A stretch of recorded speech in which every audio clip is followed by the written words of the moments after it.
This episode of On the Beat is brought to you by Ingles. Shop online with Ingles Curbside Pickup. New curbside stores opening every week. Please welcome Mike Griffith. Well, hey, everybody, Mike Griffith here. And welcome to the beginning of the Georgia football dynasty. Back-to-back national championships. To me, that's a dynasty, right? When Georgia goes 15-0 and beats a team 65-7. Now, I thought that Georgia would win decisively. I liked this matchup.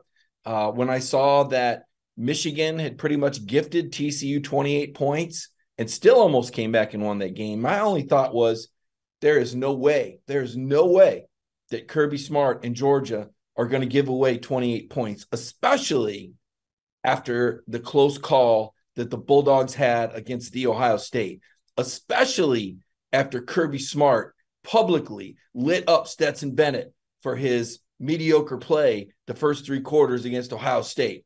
You saw Stetson respond in the fourth quarter. I knew he would come up big here. This was Stetson Bennett's legacy game. He accounted for 6 touchdowns. That ties a college football playoff championship record with Joe Burrow. We're talking about rare air and elite company. Now, look, I don't think Stetson Bennett's going to go on to the NFL and be anybody's fantasy football starting quarterback. But when it comes to college legacies, it's irrefutable. Stetson Bennett is right there. Back-to-back national championships. I know A.J. McCarron did that at Alabama, but the way Stetson did it with those numbers, remarkable, impressive.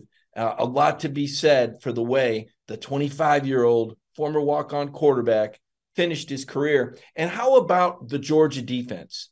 We talk so much about the last 2 games, 50-30 over LSU, 42-41 over Ohio State. We're not used to seeing Georgia give up 71 points in half of a football season, much less 2 games and over 1,000 yards. Again, I'm thinking to myself, there's no way this defense is going to get rolled by TCU. TCU didn't have enough. They had Quentin Johnson, I believe his name was, the projected first-round pick. Do you know how many catches Quentin Johnson, the projected first-round pick, had against the Georgia Bulldogs? 1 for 3 yards. When Kirby Smart wants to take a player away, he can take a player away. The problem that Georgia's had is when they face NFL arm talent, C.J. Stroud, Bryce Young, Joe Burrow, Mac Jones, Jalen Hurts, Tua Tagovailoa, all NFL guys. Those are the guys that have beat Georgia, okay? This guy, Max Duggan, and listen, heartwarming story, a true Cinderella, wasn't even the starter at the beginning of the year. Maybe if he came back another year, he could be TCU Stetson Bennett. But he does not have NFL arm talent, folks. He's going to be scrapping just like Stetson to find his way on a roster because of the lack of arm talent and arm power. So I didn't think that TCU had what it took. They didn't. Georgia was able to dominate the action. They pulled away. I got to tell you, the locker room, I was kind of interested to see what that was going to be like. I hadn't been in an open locker room in some time. And when I went in there, obviously the cigar smoke wafting through the air, the celebration was on. The way they did it, they took the MVPs. Bullard and Stetson went with Coach Smart into an interview room, and then they did some breakout interviews with some of the stars of the game, Smile Munden, Kenny McIntosh, to name a couple. And then there was the rest of the locker room. I didn't know who I would find. The first guy that I went to was Keely Ringo. And, of course, we know Keely now going pro. We all assume that, a projected first-round pick. Keely still high off of the game, still feeling good about his teammates. I did ask him, of course I asked him, what happened on that one play? What happened on that 60-yarder? Can you imagine if Georgia would have won 65-0? And you saw what happened in the game, that him and Bullard had a miscommunication on the route. They both covered the inside receiver. They weren't sure if the message was communicated. Keely did hear him. Bullard wasn't sure. They overcame it, obviously, won the football game. So Keely was a great interview. Talk to Amarius Mims. And I'm going to tell you, I think you're going to see a lot of Amarius Mims in interviews next year. He started his second game at right tackle. He was a 5-star. Remember, Amarius kind of went and visited Florida State. And I brought that up to Amarius Mims. I said, hey, man, we all go through our trials and tribulations. Reflect on that for me. What did you learn from that? He said, oh, man, I was immature and young, and I made a foolish decision. He said, my teammates welcomed me back, though. They didn't have to. And Amarius Mims is thrilled to be a Bulldog. He's all in. He learned a valuable lesson, and he absolutely manhandled TCU last night. This is going to be an all preseason all-SEC lineman. This is going to be another first-team lineman that Georgia has. Very impressed with Amarius. Also talked with, I did hit Bullard up right before he left.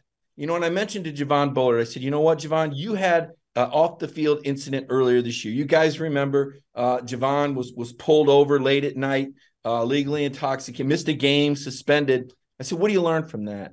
He said, man, everybody makes mistakes. I learned a lot. He said, I trust in God. He puts his faith in God. He puts his faith in the team. And I kept looking around the room at all the Bulldogs that at different points in their career had different setbacks. I pulled Dominic Blaylock aside, a guy that's had 2 knee surgeries, you know, and all he wanted to do was celebrate and be there for his teammates. I sat down with Arian Smith, a guy that only had 3 catches all season, but he had 3 for 129 against Ohio State. They don't beat Ohio State without Arian Smith. And I loved my money line from Arian was, you know, hey, I don't want to say too much, but we might be even better next year. And that was kind of the prevailing overarching feeling. I didn't go into that locker room and feel a sense of completion. I didn't feel a finality. I felt a process. I felt something that was ongoing. I felt a vibe. Nakobe Dean was back in there. He was visiting with players. Jamon Dumas Johnson, Smile Monday. I didn't feel that last year, that this year was over with. I felt like this thing's going on. Like there's no end to this. And Jamon Dumas Johnson said, who said you can only win 2? If we can win 3, we're going to win 3. If we can win 4, we're going to. Why not? Why not go ahead and continue to keep this bar set? Isn't that Kirby Smart anyway?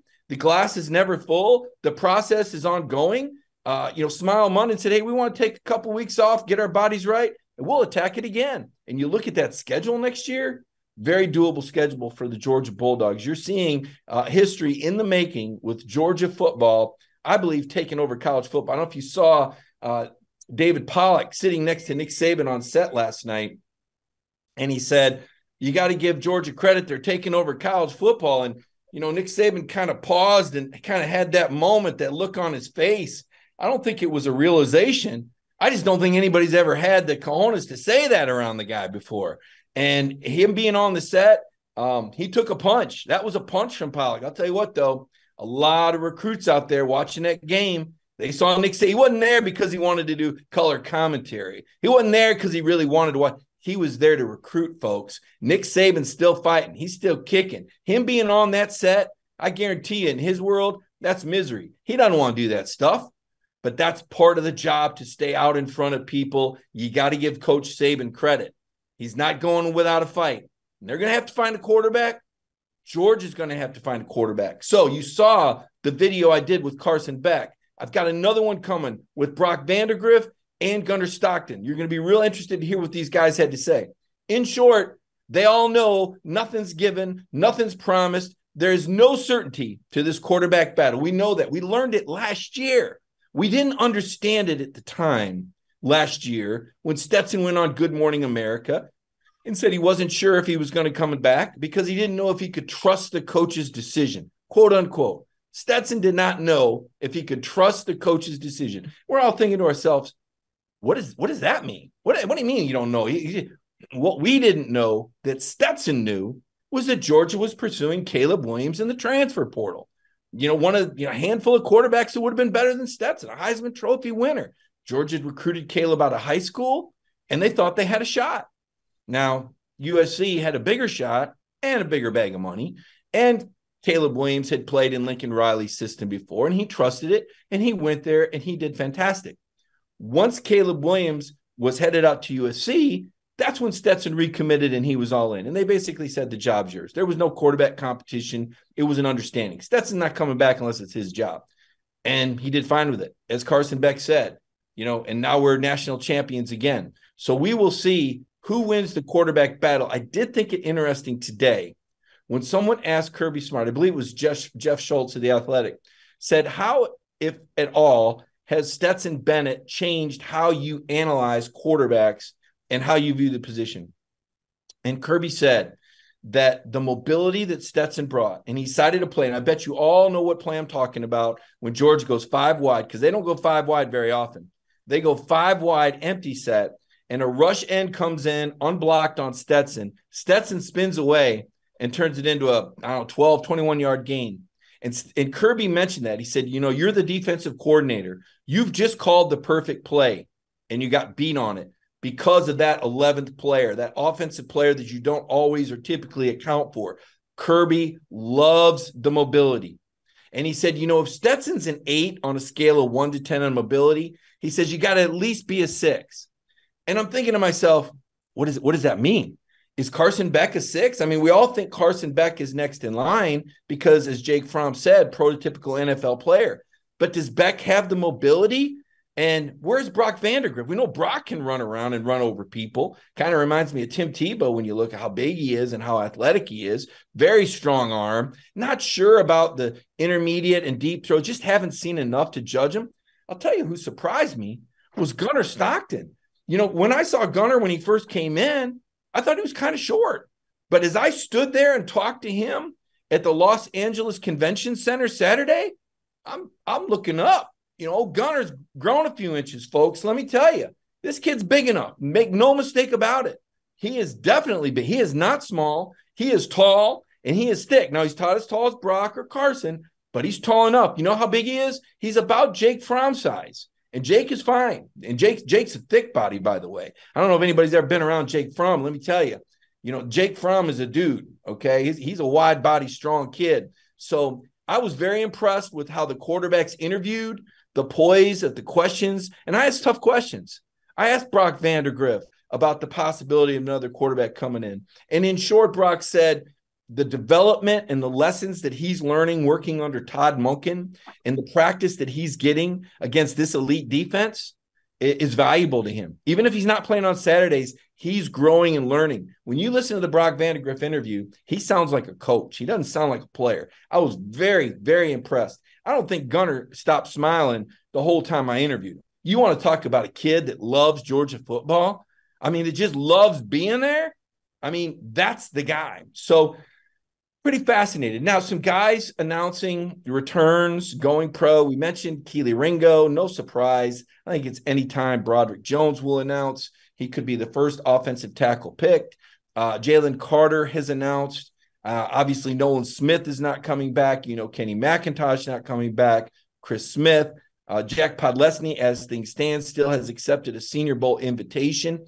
The big name that we're waiting on is Cedric Van Pran. Now, I'll tell you, Cedric was not in the interview room, and I don't believe in coincidences. So Cedric, a team captain last night. I think, Georgia probably will do what they can to try to keep Cedric around another year. He probably will be the 3rd center taken in the draft, and that can be anywhere from 2nd round to 4th round. I don't know where Cedric's at health-wise, financially, mentally, lifestyle, what he wants. College is hard. The college game is hard. And yet it's where guys always gravitate back to. And Kirby said it last night. These guys go to the NFL. They spend their whole time fighting, can't wait to go to the NFL. And then they go to the NFL, and all they want to do is be back in the college locker room with their brothers. And all they want to do be back is on their college campus, because in the NFL, that guy across the room from you is trying to take your job. It's a business. I sat down and I actually talked with Smile Munden. I interviewed him for a few minutes, and then I got engaged in conversation. Smile Munden, a really fascinating player. I can't wait for you to learn more about him next year as a person. We saw what he did as a player. He led the team in tackles. Fantastic football player, future NFL player, but really dry sense of humor, a really just one of those neat kids. You meet these players and you meet their personalities. And some of them you just can't help but like them, right? Like you met Kenny McIntosh and Kendall Milton on K&M Squared. You can't help but like those guys. Smile Munden the same way. And, I was telling him that. I said, man, you guys going out there, you're going to get this 2nd title, and then you're going to have a chance at 3. I said, that's going to be history. You win 3, that's going to be – and this was, 2 days before the game. I was just as confident they were going to win the game. He said, man, I said, the things you're doing right now, you're going to remember to your deathbed. I said, I know everybody goes to the league. I said, but I'm telling you, I was reflecting on the 98 Tennessee team. That's all we talk about with those guys. I can say, oh, hey, Al Wilson, or, you went on and you were all pro with the Denver Broncos. He don't want to talk about that. Or Jamal Lewis, you rushed for 2,000 yards in the NFL with the Ravens. Jamal doesn't want to talk about that. They want to talk about the 98 Vols. They want to talk about what they did with their quote unquote family, right? I thought that's and I told that to Smile. And he said, man, that's what all the guys coming back say. I said, it's because it's true. It's true. And you just kind of saw that look like this is resonating, right? And he's not just hearing it from coaches. He's not just hearing it from former teammates that he thinks maybe the coaches. He's hearing it from some reporter that he's never really talked to one-on-one, just a guy saying, look, man, been in the business a long time. This is it. What you're doing now, this is it. So excited about next year's team. You can tell what happened Monday night. We've written so many stories about it. I've documented it so much. I know the fans are still on that high. For me, I'm on to the next story. I kind of saw the game coming. I kind of talked about it before it was going to happen. And it all came to fruition. Georgia was every bit as good, even better than I thought. And happy for the players because of how much they put in. Loved the way the story ended. This was a Georgia team, if we're being honest. They were inconsistent. They were up and down. Like Stetson said, it was like they were waiting for somebody to beat them. Nobody did. But the thing I liked about it, the happy ending for me, was all year long, Kirby said we hadn't played our best game. Well, you saw their best game. And they delivered it on the biggest stage at the biggest moment with everything on the line. And when a team plays their best game in that moment, man, that's something special. It doesn't always happen. In fact, it rarely happens. In fact, I mentioned the 98 Tennessee Vols. Man, they played like garbage and beat Florida State. That was not a pretty game. They did not play well. You think about some of the great Georgia, even last year's Georgia team. They didn't play good for three quarters. The offense was not good. It was less than good. The defense was outstanding, but that was not. Watching that game was like pulling teeth, right? That game last night, if you were a Georgia fan, wow, you probably didn't stop cheering until the final seconds, because it was a thrill a minute with one play after another, offensively and defensively. So pretty exciting stuff there. Before I bring Coach Jeremy Pruitt on, I want to take a look at ESPN's way too early top 25 before we go to our halftime break and bring on Coach Pruitt and get some expert analysis of what he saw. Obviously, Georgia preseason number 1. Is that not remarkable? Man, Kirby Smart. Ohio State number 2. No surprise. Need to see who their quarterback's going to be. They're going to miss C.J. Stroud. Michigan 3. Really? Okay. All right. Florida State 4. I know they finished pretty hot. Bama 5. Penn State 6. USC 7. Caleb Williams back. LSU 8. That looks a little low to me.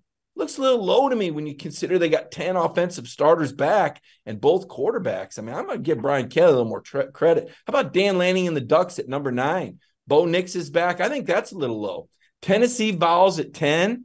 A lot of those Jeremy Pruitt players are moving on. There was a lot of seniors in that group last year. It'll be interesting to see what the Vols do. Jalen Hyatt is moving on. Obviously, Hendon Hooker is moving on. I like Joe Milton, but he doesn't have Hooker mobility. Got a big arm. Be interesting to see if Josh Heupel can match those high expectations. Washington 11, TCU 12. Got to feel bad for Sonny Dykes. Let me tell you, Sonny Dykes is probably one of the most well-liked men in the profession. His dad had a great reputation. He has a great reputation. I looked it up, folks. 150 games for Sonny Dykes as a head coach. He has only been held to 7 points one other time back in 2014 at Cal. They lost to Washington 31-7. He was a gentleman. He did not say anything bad about Georgia. He praised Georgia. He looked internally. He said, look in the mirror. I do believe TCU will be back. Congratulations to TCU, by the way, the first team from Texas to make the college football playoff. Utah Utes 13, Notre Dame 14, Clemson 15. Has Dabo lost the handle? Hey, how about Texas? Eli Manning. I keep wanting to call him Eli. Arch Manning. You chose Texas. All gas, no brakes. You lost to TCU 17-7. Let's see what happens for Steve Sarkisian in year 3 after an 8-5 season last year. How about Oregon State 17 with DJU transferring in there? Kansas State 18. They looked good against Alabama for a minute before the Tide rolled them. Tulane 19. I'm just not drinking that Kool-Aid. Ole Miss 20, Lane Kiffin. They like him on Twitter. It's the only reason I can believe he's there at that ranking. North Carolina 21. I like Mac Brown. I think he's built a good program, but I think there's a ceiling for North Carolina football like there is Kentucky. UTSA Roadrunners. We're starting to reach deep here. Texas Tech, James Madison, and Iowa 25. Oh gosh, you get past where did we really start to see the drop off? What was the last legit name I called out there? Maybe Texas at 16. We're going to a 12-team playoff. Hey, man, I am going to take our halftime break with Ingles. They bring you this special presentation. Usually we sponsor Ingles. And when we come back, we're going to bring the expert on. Did you know that Ingles sells more organics than any other store? Or that they run their own dairy? Or that they only serve USDA choice and prime meat? Did you know that they have more local craft beer than any place else? Or that they have Energy Smart stores? Or that they professionally slice and package imported cheese from Europe? Did you know about their giant international aisle, local farm partnerships, curbside pickup, wine department? Or that they donate 3,956 meals a day to local food banks?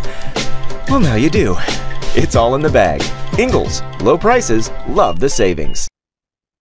All right, welcome back to the show. Jeremy Pruitt joins us now. And Coach, I guess I'll just ask you, initial impressions from 65-7. You predicted a Georgia victory and a Georgia cover, but I don't think anybody saw 65-7 coming.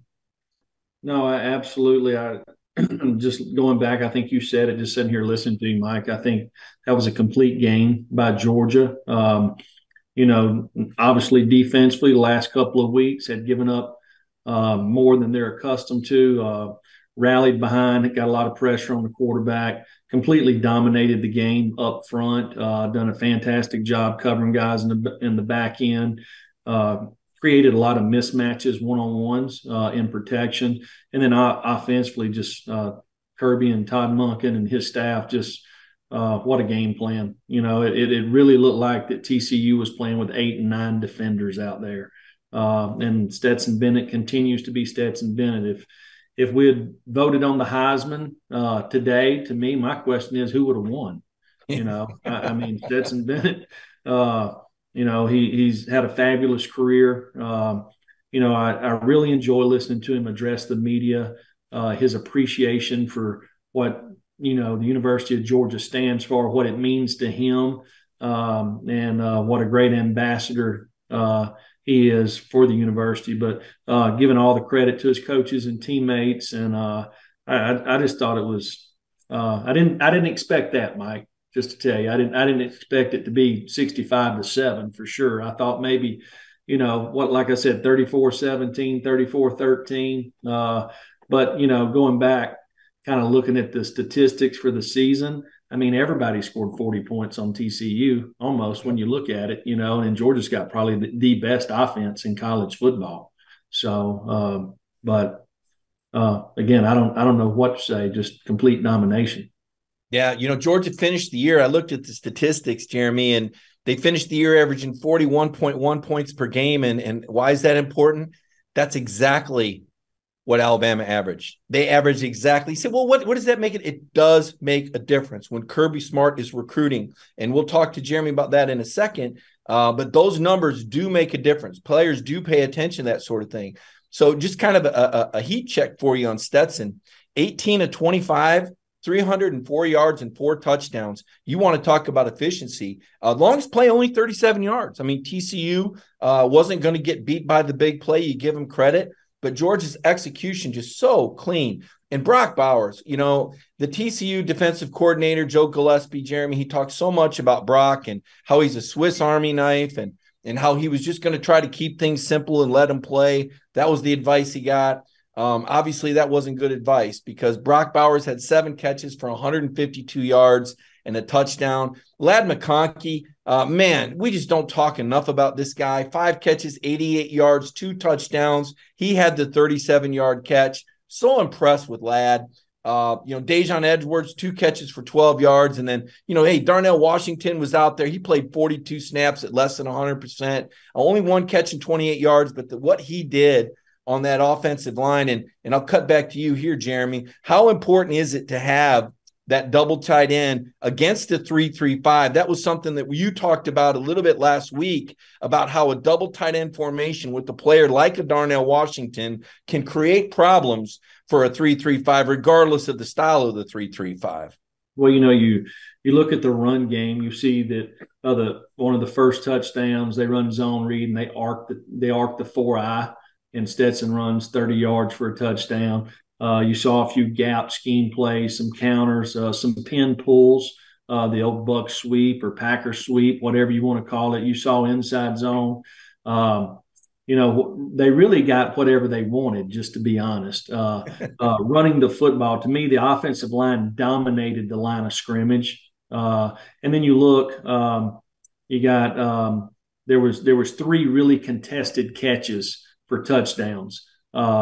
Ladd made one, Mitchell made one, and then the tight end made one down there in the end zone right before the half. That turnover before the half was a backbreaker, and it was one of the plays that TCU ran on the first third down of the game. They ran the deep comeback. They threw an incompletion, and you can see the Georgia defensive backs communicating. I think they were playing what we call Buster there, or Cougar, and the corner is supposed to roll off at the sticks. Well, he didn't roll off, so they thought it was there. They come back with it, and then they throw a pick later on right before the half, so against the same call. So, but yeah, I mean, it helped Darnell Washington having him in the game.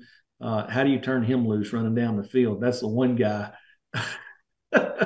It's hard to miss him. Yeah, it's impressive. And to Jeremy's point, 44 carries for Georgia, 254 yards, 5.8 yards per carry against a pretty decent TCU front seven. They've done a pretty good job against the run.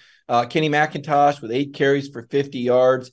I kind of thought over the course of the season, Kenny was probably the most consistent performer, especially, you think about right out of the gate when he had 9 catches for 120 yards against Oregon. And then he kind of carried him in the month of November when the passing game kind of sputtered a little bit. Stetson had slowed down. I'll tell you what, Jeremy, I suspect Stetson had a shoulder that he played through this year. He wasn't quite right. A lot of times on the sideline, you'd see him rotating that arm. I think he got hurt in the Missouri game, and I think he was playing at less than 100% with that shoulder for a few weeks there because he didn't look quite as sharp in November as he did in other parts of the year. You mentioned Stetson, 3 carries, 39 yards. Stetson with the longest run of the game, 21 yards, and he went untouched. I mean, the blocking was outstanding. The way they were able to spread TCU out, to your point, Georgia players they just dominated. I mean, I looked at it. I felt like they were better at every position. We mentioned Stetson's great numbers. We mentioned, Bowers with his huge 150-yard game. A.D. Mitchell only 1 catch for 22 yards. But to your point, that was a pivotal play. That was a contested catch. It was a jump ball. Stetson trusts the receiver to come down with it, and that was big. And then, when I looked at the other side, you were talking about that interception. I'm not sure if it's the play, but Jalen Carter on one of those plays was bearing down on Duggan. And on the interception I'm thinking about, Bullard had 2, so I can't say the Bullard interception, but Duggan had to get rid of the ball early on an out route because Carter was bearing down. I went back and looked at the replay, man. He's going through 2 guys. He's going through a double team, and he's in Max Duggan's grip. That's not supposed to happen. You put 2 guys on one, you're not supposed to get bull rush back into your quarterback, but that pressure led to that interception because the ball came out early. And to your point, Bullard was sitting on it. He was ready. They jumped it, and Georgia was playing aggressive. It almost felt like, a baseball player timing the pitcher, right? You kind of get a feel for what this guy's got, what kind of speed he puts on his fastball. What's he throwing out there? You mentioned how the DBs communicate. Maybe the different pitches equate to the different types of routes they're running. How accurate is that? Is that kind of the feel that back seven gets as far as Kirby and Muschamp and Schumann, the brain trust over there? And you've been a part of that brain trust where y'all are just kind of sorting out what the offense is doing? Well, I'm sure. Obviously, they've watched plenty of tape, and in their system, they can guard you a bunch of different ways, right? And so, what they're trying to do is just figure out the odds whether, it's 2-by-2 formations, 3-by-1, if it's 2-by-2, who's on the ball, who's off the ball. Does the routes change when the back's to me or is the back away? Do we change coverage based off Y being in the core? Is it 4 open? They got all these things and they have the answers for them. They have the answers. And I'm going to tell you, like, Georgia had the best players last night, right? They also had the best coaches. And I'm not knocking anybody at TCU. Just a phenomenal job. You just look at building a program over the years, sustaining, not having to use the portal, developing players, losing a very talented defensive coordinator in Dan Lanning, having somebody there like Will Muschamp, Glenn Schumann to develop, to replace, adding a Mike Bobo to the offensive staff. There's been turnover. Losing Sam Pittman over the years. There's been turnover there on Georgia's staff, and that's what happens when you have success, and it's a credit. And I told you at the beginning of the season, the most important person in the program will be Kirby Smart. And I got tickled before the game because other nights last week you kept talking about Max Duggan, right? This type of quarterback, should we, rush 4? Should we do this? And I told you need to play Georgia defense, right? And I got tickled when they asked Kirby before the game, and his one word was aggression. I got tickled. I thought, yeah, that's kind of what I figured it would be. But just a phenomenal year to go 15-0. And I don't think, think about, I've coached at Georgia. I understand the expectations and the standard that everybody wants to achieve to. But to me, just what Kirby has done in the 8 years and really risen, he's raised the bar, 2 national championships in a row. And you talked about it in the locker room after the game. It's kind of what I talked about last week when I saw them in a game they probably shouldn't have won. I'm not saying that Ohio State was better, but for that night, a lot of things went against them and they found a way to win. I watched them after the game. They were cool, calm, and collected, and they looked like they were on a mission, and you saw that this week. Yeah, like you said, and in the locker room, yeah, there was a celebration, but it wasn't like, oh my gosh, we just shocked the world. It wasn't like, oh man, and now we're ready to go to the house. I mean, these guys like each other, Coach, and you've been a part of that as a player at Alabama. You've been a part of that on different coaching staffs when Florida State won a national championship and James Winston was there, and you were telling me the way he was able to rally those guys and how much those Seminole players loved each other when you were a part of that national championship team. You were part of Alabama and they're back-to-back. Obviously, there was a chemistry there, and I felt that, right? And I saw it at Tennessee in 1998. But what happened at Tennessee was when Al Wilson left the room, the heart and soul left the room. And there just wasn't that guy that was going to step up. And that complacency that Kirby Smart talks about, it crept in. They had 7 guys picked in the top 53 of the draft in 1999, and they went 9-3. And it wasn't because T. Martin forgot how to play football, or Randy Sanders or Philip Fulmer couldn't coach, or Deion Grant didn't know how. It was because the team leader that held them accountable left the huddle, and the players were complacent, right? And they got out-coached a little bit. There was a game or two that got away from them. But the point of it is they didn't keep that edge. And with Kirby in Georgia, I just sense that it's not going away. So, to me, and I know this is crazy because of Georgia people are like, oh my gosh, we're just so happy to have 2.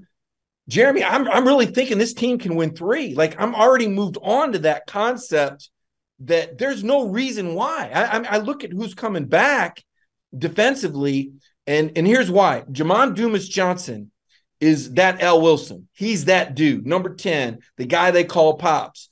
And not only do you have Pops, but this Smile Munden cat, and I kind of watch them together. Jamon's on the sideline and he's jumping guys on the butt. And then there's, Smile kind of pulling him. I said to Smile, you guys are kind of a good cop, bad cop, aren't you? He goes, yeah, man. He goes, Jamon lights him up. And, I kind of pull the guy aside and be like, hey, man, it's all good. And I'm thinking that's leadership. That's what that in a word, player accountability, Jeremy. And you've seen it from the time you were a player until now. And I've heard coaches talk about it.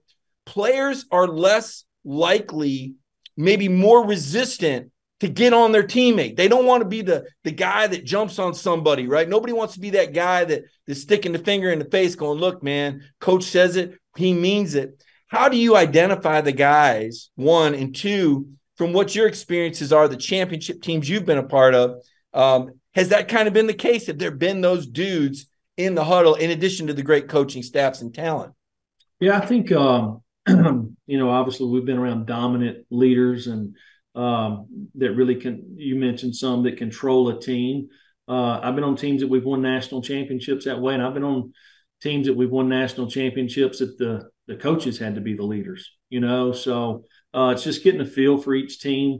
And that's why, you mentioned Tennessee, right? Well, I think Kirby's been a part of 5 or 6. I don't know if it's 5, 6, 7. I don't know how many it's been, but he's been there and done that, right? So he understands the pitfalls, which we talked about early in the year, and which would create a huge advantage for Georgia. But I'm going to tell you, just listening to you talk right now about like what slows Georgia down, I think we got to let them breathe a little bit. They put a lot of time and effort into this 15-game season, and here you are, Mike. You're already leading the charge for next year. They ain't even got warm in their couches yet. Just give them a few days off, man. Well, it's funny because we asked Kirby about it, and he said he's worried about next year's team. He said he's going to be thinking about it on the plane. I guess it's just being around that culture and being around that building. And I said on the podcast last week that this reminded me of the Gene Stallings Alabama teams you were part of. You were part of that. And you could feel the camaraderie in that at Alabama in the 1990s. I don't know what it's like under Coach Saban now. You do. Obviously, he's had tremendous success. You see guys from all over the country that are coming in there.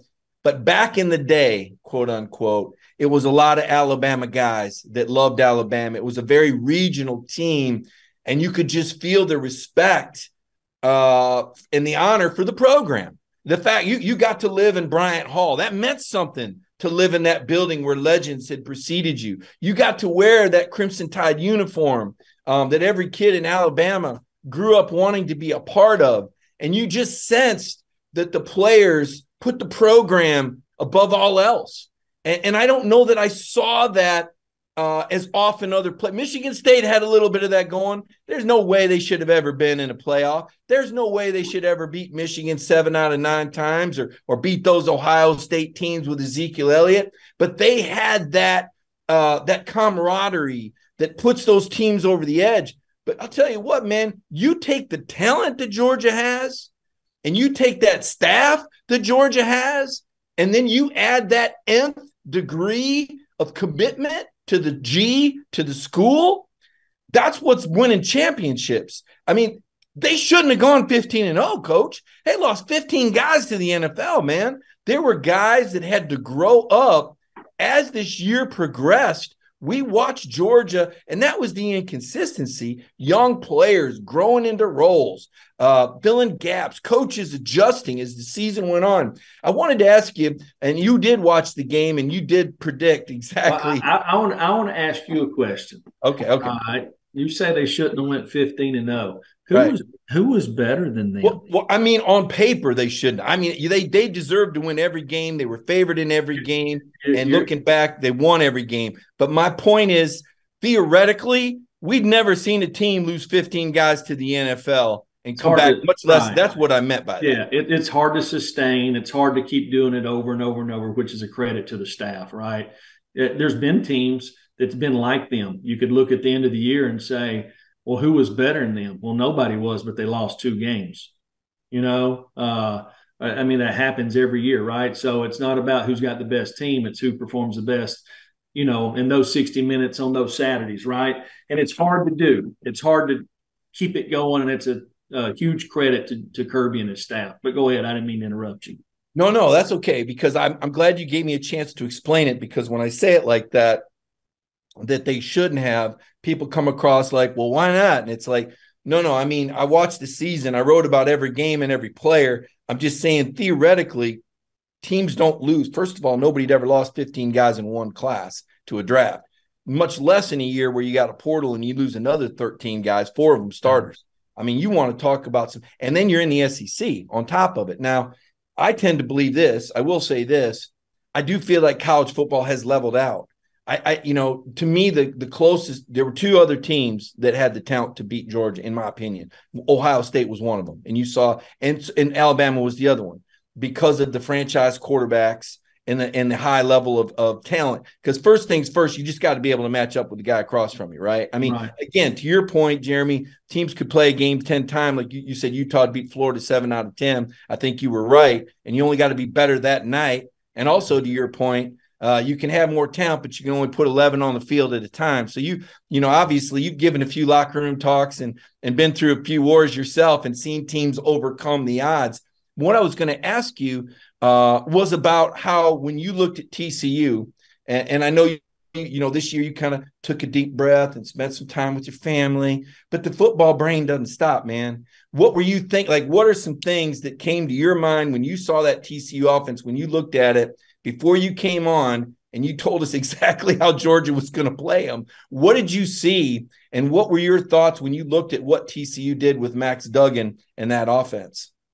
Well, one thing that really hurt them is every time they got the ball, they were 7 or 3 more points behind, right? So I know that's not a whole lot of fun as a play caller, but getting the ball out of the quarterback's hand, Georgia was able to create pressure multiple ways, by rushing 4, by rushing 5, changing it up in the back end. There was a few 6-man pressures, but they struggled to convert third downs, and they struggled to get in manageable third downs. I thought that TCU was going to have to protect their defense, because obviously there was a huge mismatch with Georgia's offense and TCU's defense, and the only way to be able to do that was run the football.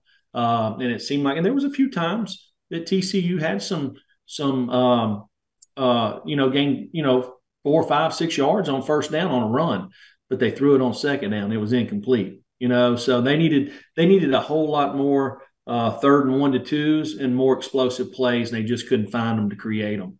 It was hard for them to sustain and block Georgia over and over and over again. TCU just 2 of 11 on third downs, Jeremy. And I think Georgia went 3 and out once at the start of the second half. That was the only, maybe they wanted to get the punter in the game or something. I think that's the only time that the kid punted. Georgia really unstoppable. And I'll tell you what else I thought. I was sitting next to one of the SEC officials, and I said, right here, Georgia needs a long, drawn-out drive. And you could just see Georgia wearing these guys out. And I thought back to something you said about Florida this year. You didn't like Florida because you didn't think they had the depth on defense in the front. And I'm thinking to myself, how much more depth can TCU possibly have than Florida? Probably not much. And that long, drawn-out drive in the second quarter, I just thought, Kirby is throwing some body blows right now, running the football. That over the top, that's probably there. But the game plan, part of that game plan is probably to wear out that TCU front and just take its toll physically. We've seen Georgia do that, and they had this beautiful long 11 play. And I'm just thinking that's just scripted, man. I mean, yeah, maybe Kirby could have gone over the top, right? But he didn't want that. He knows as a coordinator what that does to your defense, to be drawn out and just have that other team just wear you out physically and mentally. And then to your point, the turnover before the half, right? You think you're going to get out of there. You're holding on for dear life. If you're TCU, you want to get to the locker room, catch your breath, make some adjustments. And gosh darn if Georgia doesn't put another one on you. And now it's 38-7. I mean, just mentally, I think so much of this game is psychological. And I think Georgia served a message early on to TCU that, no, you do not belong here. This is not Michigan football. I heard so many people say, well, they beat Michigan.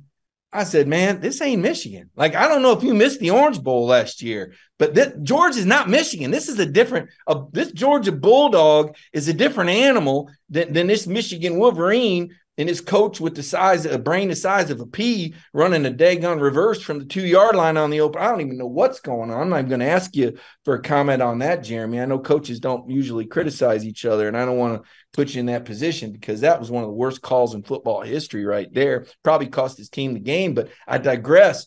Georgia, different animal, and Kirby just so ruthless, so aggressive. Like you said, the hunter, right? He came right out and said right out of the gate, we're going after him. And it was a bold strategy. That's why it's fun to cover Kirby Smart, because he plays to win. He goes all out. You coached with Kirby. You've given us a lot of insight into how Kirby Smart is. I want to touch on something, though, that you shared with me that I found fascinating. You told me this even before I talked to Todd Monken in Indianapolis, and he told the story of the Mike Bobo hire. He said, Kirby came to me and, he wanted to ask me what I thought about hiring Mike Bobo and act like it was my decision, but it didn't matter what I said. He was going to hire him anyway. He said, and I said I was fine with it. And he talked about how Mike Bobo, some of the duties that he performed, writing plays on cards and now contributing plays and how that all worked out. And that was one of the questions I had. I said, oh, my goodness, too many Chiefs, not enough Indians, too many cooks spoil the soup. You're bringing Bobo in here and you're going to ask him to not be the guy after he's been a head coach and an OC and Brian McClendon for that matter. And we're going to ask these guys to be team players. But Monken said, this guy's unbelievable. He said he's been a tremendous help. And you had shared with me, you said, Mike, I don't know if you know it, but Mike Bobo is considered one of the best. So I'll let you share some of that with the audience, because you've got a personal background with Mike Bobo and what you think he was able to bring to that locker room. Yeah, I think it was awesome. Not to take anything away from Coach Monken. I think Coach Monken has done a fantastic job. It's his offense. It's his show. But I was just talking about adding Mike Bobo to the staff. You talk about, number one, he's a Georgia guy to me, which is really, really important. He's one of Kirby's closest friends. He understands what great is. And, he's a team first guy, and just having a guy that Kirby could really, to lean on. Because I'm going to tell you, as a defensive head coach, there's sometimes these offensive guys come in there and they got some ideas and you're kind of thinking I don't think that's really a very good idea, and sometimes you need a little reassurance, right? I think about the first time I jumped off the diving board. I didn't really want to jump off that diving board, but my mama was standing on the sideline saying, Jeremy, jump. So I jumped, right? So it helps, sometimes to have somebody that you grew up with, like Mike and Kirby, right? There's no telling, they probably could tell a lot of wild tales about each other that goes back to, from 94 to 2000. But I think having Will Muschamp last year, adding him to the staff, Mike Bobo, Scott Cochran, guys, Glenn Schumann, guys that have been with Kirby a long time. You need guys that are not yes men. You need guys that will tell you, hey, I wouldn't do it that way. Hey, you need to think about it this way. Because I'm going to tell you, all the coaches that I've been around, which I've been very fortunate to be around a lot of great ones, they never have all the answers. You need to lean on the people in the room, and that's everybody in the room. And I just think that Kirby has put a fantastic staff together. And I'm sure there'll be people. Hey, if I'm an NFL franchise right now and I'm looking for a head coach, Todd Monken, he's had a lot of experience. He's been a head coach, and he's been in the NFL. I'm not trying to advertise and be his agent here, but hey, what the product that he's put on the field the last couple of years is fantastic. And so I'm sure after these games are over with, there'll be people trying to hire some of Georgia's coaches. Yeah, no doubt about it. Early in the show, I was reflecting on how Nakobe Dean came back and how players are about their collegiate careers. And you've had an opportunity now to coach in the NFL as well as in the collegiate ranks. What are some of the differences that you noticed? As I said, you spent the year with the Giants last year, and that's one club, but I think you have a pretty good idea. And I'm sure these are conversations that you've had with players over the years that you've recruited that trust you, that say, hey, coach, I'm thinking about coming out, or I'm thinking about, returning to the school. And you've had the same sort of conversations about college versus pros. What's kind of been your philosophy and thought on that as far as the decisions these young guys are making right now? What do they have to take into account? And what are those conversations like? Well, I think first off, as any coach, you want what's best for your players. A lot of people think, oh, they don't want them to go out to the draft. No, I can tell you that Kirby wants his players to get drafted as high as they possibly can, because that does nothing. Number one, help the student athlete that has poured into his program. It helps them down the road, because the higher you're drafted, the more invested obviously the NFL team is in you, and it looks good in recruiting, right? But you try to get them as much information as you can, and obviously with the connections that they have at Georgia with the GMs, the owners. That's where they're going to get the information. If there's people that are trying to decide over the next couple of days, they'll have these conversations. They'll have the conversations with GMs and owners and say, hey, where do you have these guys on your draft board? So obviously the position sometimes can dictate that, because there's certain positions that obviously are drafted higher than other ones, so sometimes you may not can improve your draft stock. So all these things kind of, go in together to figure it out. How important are the All-Star games, specifically the Senior Bowl? There's been a lot of Alabama and Auburn guys that have played there over the years. Georgia's got a few guys going there. Just in general, I know the NFL draft process is multi-tiered. A lot of the work gets done during the season as far as the film and interviewing the coaches and going and interviewing and observing guys in person. But are the All-Star games, can they play a key role, one? And then if you'll just take off from that, Stetson Bennett, right? We've talked to Jim Nagy.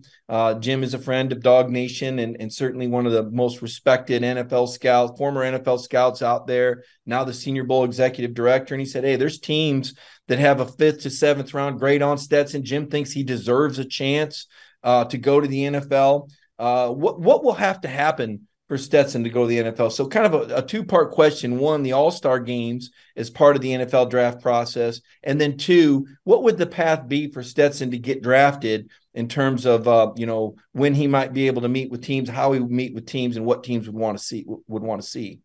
Well, I just think just starting with the All-Star games, it's when you got the 32 teams in the NFL, they're all different, right? So in some of the teams, it's really controlled by the GM and the scouts and the people in that part of it. Some teams are more controlled by the coaches, or the head coach may have control, but it's probably somewhere in between, right? So, hey, right over the last couple of years, the scouts have been out and they've been coming to Georgia's practices and they've been seeing them.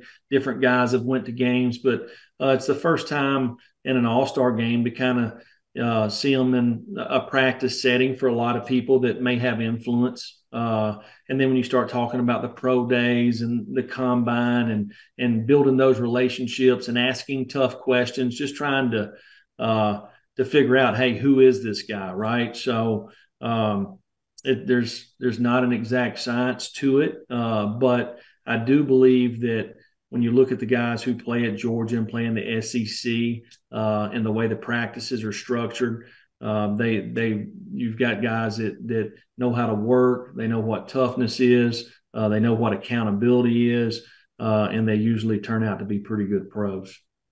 And then as far as Stetson, would an All-Star game be important to him? And what are those workouts like for quarterbacks when they bring them in? I mean, do they put them through the ropes? What kind of things might they want to see?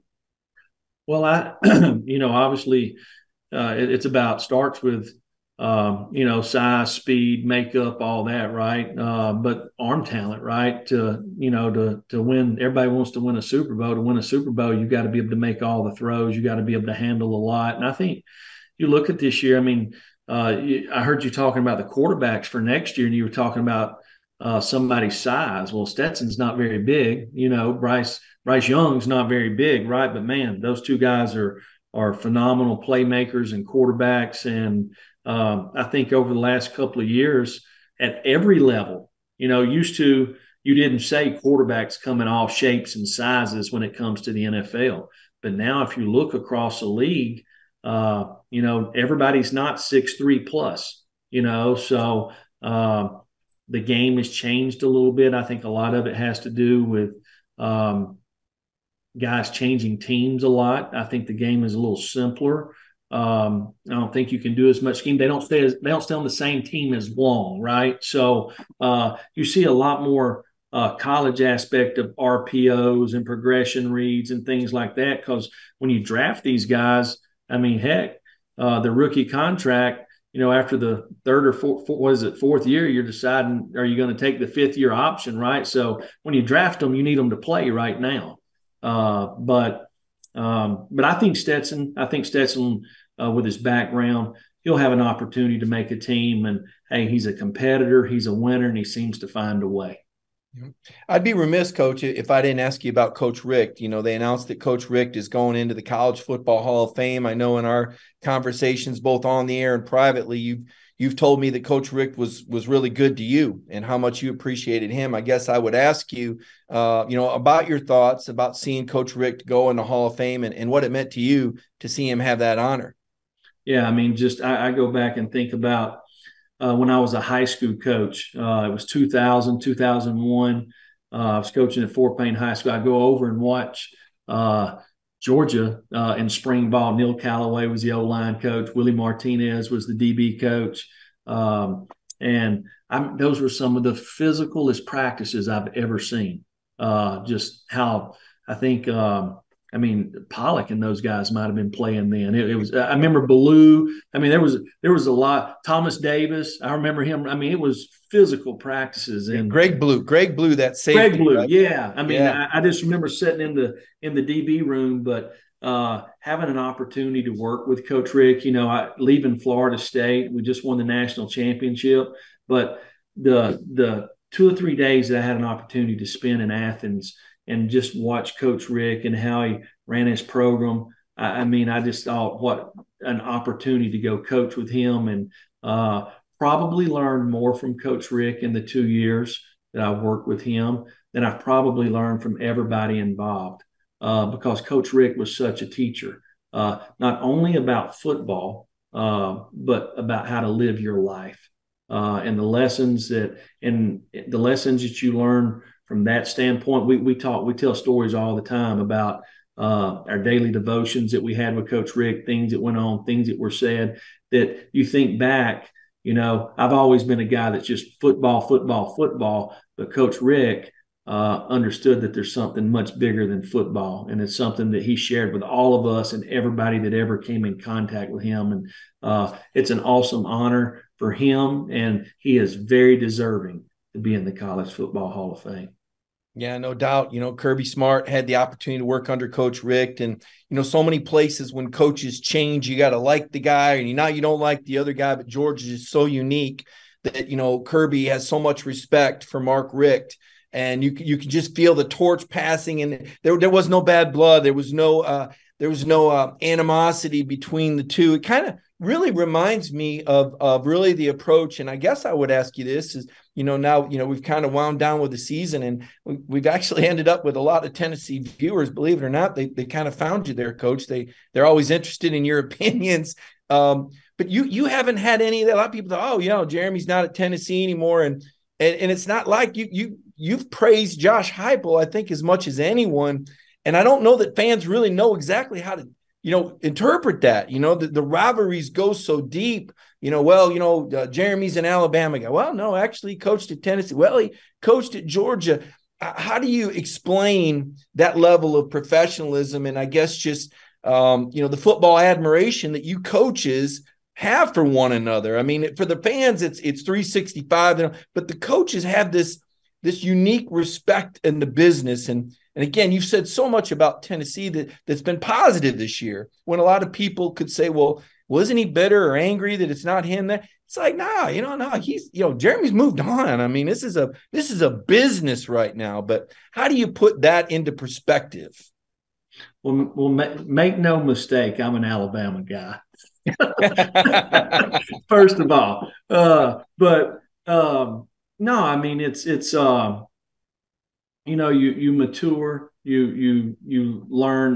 My dad's obviously a coach, and from a young age, it's either going really good or it's not very good at all for a coach's son. So, for most people, they grow up, their dad is one of the most important people in their life, right? The guy that they strive to be like. And it's not a whole lot of fun to hear people talk negative about your dad, So luckily enough, he had a lot of success, and I didn't hear it a lot, but I can remember those times that I did. But hey, in the coaching profession, everybody is. If you get in this profession, you're trying to serve others, and none of us are perfect. There's no perfect players. There's no perfect coaches, right? And it's kind of like my dad used to tell me, quit telling him to catch the ball, tell him how to catch the ball. He wants to catch it. Okay. So don't say catch the ball, tell him how. So being a very good teacher, just really having a servant attitude. So I have nothing but respect for people that are in this business. It's not it's a joy. It's a fulfilling business, right? And what you get to do to help develop young people. But at the same time, there's sacrifices that you have to make from time away from your own family. And I just thought, kind of hit home with me last night, because I know Sonny Smart, and I know how important that game was to him and for Kirby, and I know their relationship, and little Andrew, and Kirby's family there. It just amazing. Time flies and how people grow up, so we love this game. We all do. And it's been very good for all of us, but at the end of the day, it's still just a game.